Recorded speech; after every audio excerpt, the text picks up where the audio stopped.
दोस्तों, आज मैं आपको वो ध्यान की विधि बताने जा रहा हूँ जिसको यदि आपने कर लिया तो आप परमात्मा को प्राप्त कर लोगे। एकांत और शांत स्थान में बैठ जाइए। अपनी आंखों को बंद कर लीजिए और एयर कंडीशन की या ट्रैफिक की या घड़ी अथवा किसी भी चीज की आवाज को सुनिए। बस सुनिए, उस पर कोई लेबल मत लगाइए। कुछ भी कहो मत, मन का प्रयोग न करो। बस अनुभूति में जियो। सुबह जागरण के पहले क्षण में जब तुम्हें लगे कि अब नींद जा चुकी तो सोचने मत लगो। कुछ क्षण के लिए तुम फिर से बच्चे बन सकते हो, निर्दोष, ताजे। सोचना शुरू मत करो। मत सोचो कि तुम क्या करने वाले हो और कब तुम्हें दफ्तर के लिए जाना है और कौन सी ट्रेन तुम पकड़ने वाले हो। सोचना शुरू मत करो। उन सब फिजूल की बातों के लिए तुम्हारे पास काफी समय होगा। जरा ठहरो। कुछ क्षण के लिए बस आवाजों को सुनो। कोई पक्षी गीत गा रहा है या वृक्षों से हवा गुजर रही है या कोई बच्चा रो रहा है या फिर दूध वाला आया है और आवाजें कर रहा है या दूध उंडेला जा रहा है। जो कुछ भी हो उसे अनुभव करो। उसके प्रति संवेदनशील रहो, खुले रहो। उसे अपने साथ घटित होने दो और तुम्हारी संवेदनशीलता विकसित होगी। संवेदनशीलता और भाव पैदा करो।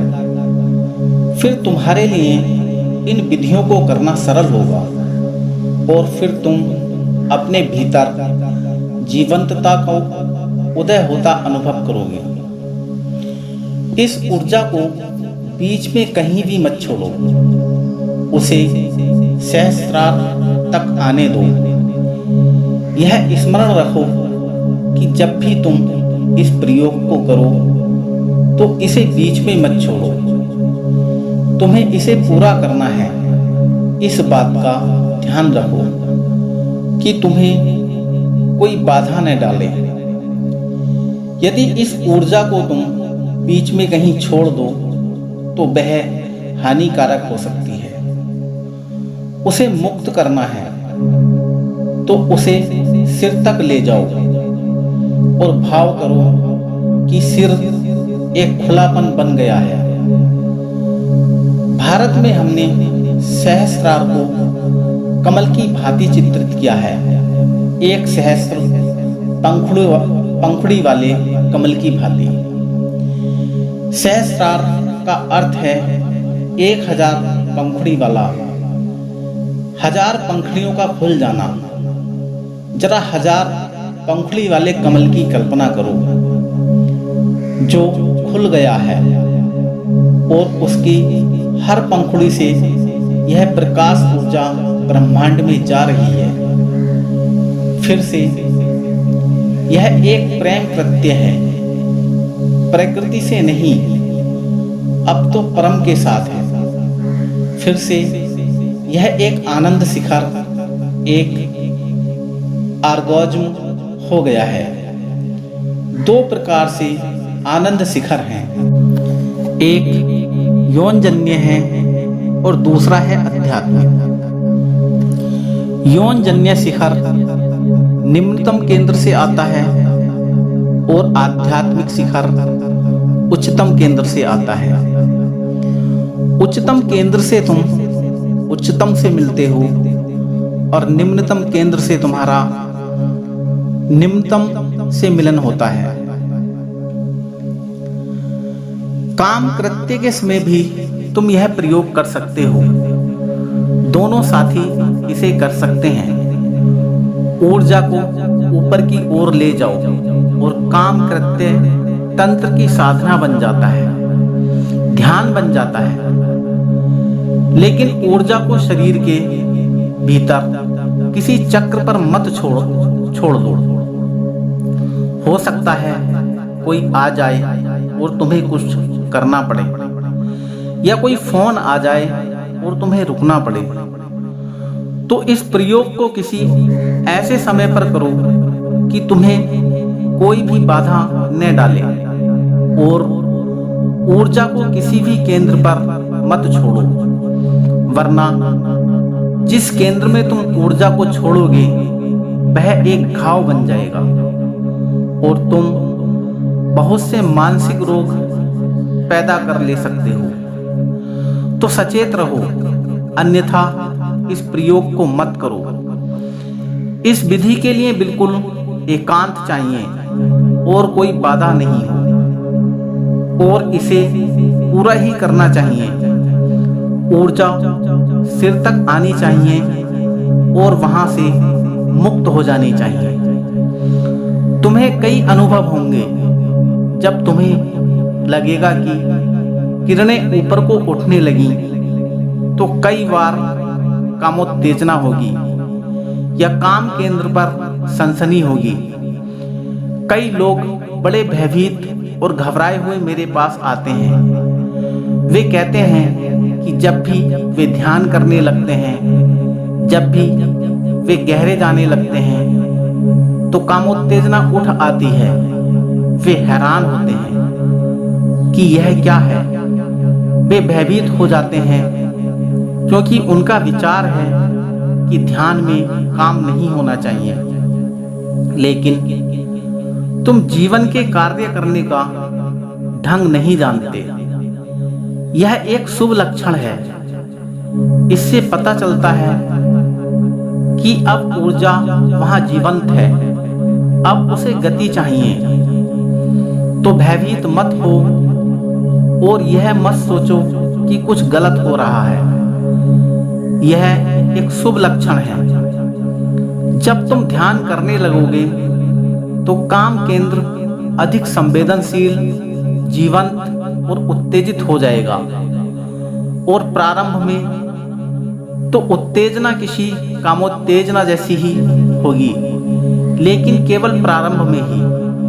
जैसे जैसे तुम्हारा ध्यान गहराएगा, तुम ऊर्जा को ऊपर की ओर बहता हुआ अनुभव करोगे। जैसे जैसे फिर ऊर्जा बहती है, काम केंद्र शांत व कम उत्तेजित होता जाता है। जब ऊर्जा वास्तव में सहस्रार पर पहुंच जाती है, तो काम केंद्र पर कोई संवेदना नहीं होती।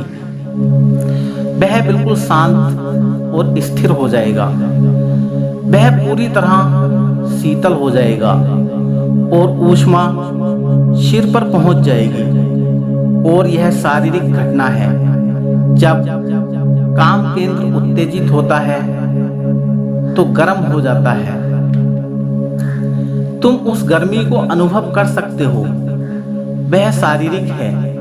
जब ऊर्जा गति करती है तो काम केंद्र शीतल से शीतल होता जाएगा और ऊष्मा सिर में पहुंच जाएगी। तुम्हें चक्कर सा आता अनुभव होगा। जब ऊर्जा सिर पर पहुंचेगी तो तुम चक्कर सी, बेचैनी सी अनुभव करोगे। कई बार तो तुम्हें मितली का भी जी हो सकता है, क्योंकि ऊर्जा पहली बार सिर पर आई है और तुम्हारा सिर उससे परिचित नहीं है। उससे तालमेल बिठाना है तो डरो मत। कई बार तो हो सकता है कि तुम तत्क्षण बेहोश हो जाओ, लेकिन डरो मत, यह होता है। यदि इतनी ज्यादा ऊर्जा अचानक गति करने लगे और सिर में विस्फोटित हो जाए तो शायद तुम बेहोश हो जाओगे। लेकिन वह बेहोशी 1 घंटे से अधिक नहीं रह सकती। 1 घंटे के भीतर ऊर्जा स्वयं ही पीछे लौट जाती है या मुक्त हो जाती है। मैं कहता हूँ 1 घंटा, लेकिन वास्तव में यह समय ठीक 48 मिनट है। उससे अधिक नहीं हो सकता। हजारों वर्ष के प्रयोगों में उससे अधिक समय नहीं लगा है। इसलिए डरो मत। यदि तुम बेहोश भी हो जाए तो ठीक है। उस बेहोशी के बाद तुम इतने ताजा अनुभव करोगे जैसे कि पहली बार तुम गहनतम नींद में सोए हो। योग ने इसे एक विशेष नाम दिया है, योग तंद्रा, योग निद्रा। वह नींद बहुत गहरी है। तुम गहनतम केंद्र पर चले जाते हो। लेकिन डरो मत। और यदि तुम्हारा सिर गर्म हो जाए तो यह एक शुभ लक्षण है। ऊर्जा को मुक्त कर दो। ऐसा अनुभव करो कि तुम्हारा सिर एक कमल के फूल की तरह खिल रहा है, जैसे कि ऊर्जा ब्रह्मांड में मुक्त हो रही है। जैसे ही ऊर्जा मुक्त होती है, तुम अपने भीतर एक शीतलता को आता हुआ महसूस करोगे। तुमने उस शीतलता का कभी अनुभव नहीं किया है जो इस गर्मी के बाद आती है। लेकिन विधि को पूरा ही करो। इसे कभी अधूरा मत छोड़ना। तो दोस्तों, मिलते हैं अगले वीडियो में। नमस्कार, धन्यवाद।